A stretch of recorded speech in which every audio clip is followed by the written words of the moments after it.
apporter une communication qui ne diffère pas de ce qui a été dit tout à l'heure. C'est surtout l'AVC chez le sujet jeune.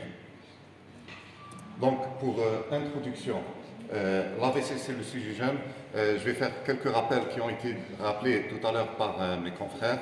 L'AVC du sujet jeune, ou bien, tout d'abord, l'AVC, c'est un déficit neurologique qui est brutal, d'origine bien sûr vasculaire, un accident constitué, c'est un déficit neurologique soudain d'origine ischémique dont la symptomatologie dure plus de 24 heures. 4 critères en faveur de la nature vasculaire du déficit neurologique.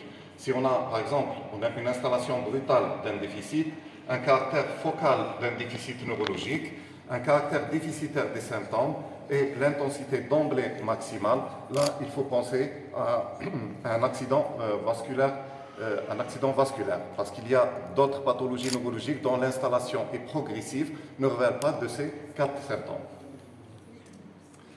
Aussi, pour l'exploration, comme il a été rappelé tout à l'heure, l'examen de choix en cas d'un accident vasculaire, c'est plutôt le scanner cérébral. Le scanner cérébral nous permet de voir s'il y a une ischémie cérébrale ou bien une hémorragie cérébrale d'un côté, mais aussi pousser les investigations et voir aussi une IRM cérébrale.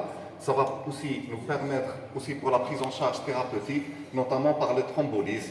Et maintenant, actuellement même, on arrive même à thromboliser les AVC même au réveil par l'utilisation de certaines séquences d'IRM, surtout la diffusion et le flair.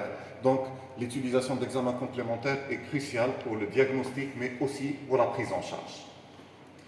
Maintenant, on va parler d'AVC du sujet jeune.